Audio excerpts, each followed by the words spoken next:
Oh my God, stop freaking out. Stop freaking out. Come back and I'll tell you what I'm talking about.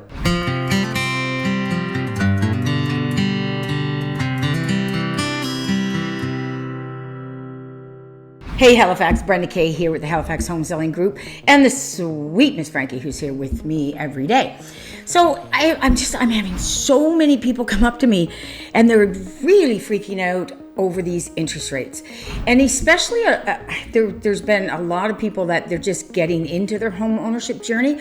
So they don't really understand the history. So that's what I'm going to talk today about, the history of the mortgage rates from my days back being in real estate, because they're not going anywhere. I mean, the last 2 years that we had, they're not sustainable. You got to remember, when those interest rates are down on mortgages, the rates are also down on building your wealth. So you might gain in one and you lose in the other. But it's like everyone expects, like, well, are they coming back? Are they going back down? We'll just wait. Well, hey, people, not going to happen. That's my opinion, and most of the opinion of the realtors and the economists that I listen to. It's like saying, okay, last weekend, it was November, it was 21 degrees out, and we loved it. Is it going to be 21 degrees in November every year now? Not a chance in hell. No. I remember this happened in 2006, and this is one of the things that concerned. They went up to 100% financing. The interest rate then was 6.6. And in 2009, it went below 5%. Well, it went to 4.99, and I had flyers everywhere. I was so excited, I could not believe it. They were committed at 4.99, and then they kind of hovered around there. They stayed in over that last number of years. They've been high threes and low fours. We were comfortable with them. I still don't think people are happy on their returns on investments, but anyways, that's not what I do. So I'm just talking about real estate. But what I guess my big thing today is because people seem to think, well, I'm not going to buy right now because they're going to go down. Well, don't hold your breath. The government has to get them back up to a sustainable level to get rid of the inflation. And they're going to go up, I think, a couple more times. Now, am I super impressed with the government? Because they created this. They did the same thing back in 2006. Hey, 100% financing.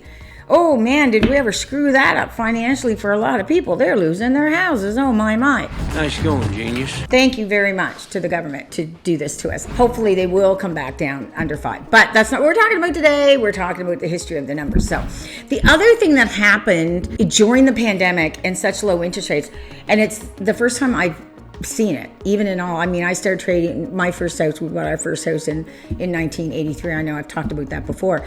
But there was, for the first time, there was a surge in home buyers because money was cheap. They could get a nicer home with more modern finishings, more contemporary finishings at a price they could afford because the money was cheap. Okay? So here's my thoughts just on that. I think that's okay. You've got a beautiful home. You've got time to prepare. Okay, because the interest rates that we had in the previous, when you've got that low interest rate, you're anywhere from 3 to 4 years out before you're going to renew. Okay, so what you do, I did some math here. So just as long as you're prepared, here's the math on it. If you had a mortgage of $500,000 at 1.5%, your payment was $1,998. When you put that up, I used 5.69. It jumps to $3,107. So you've got to come up with another $1,109. That's what you have to come up with.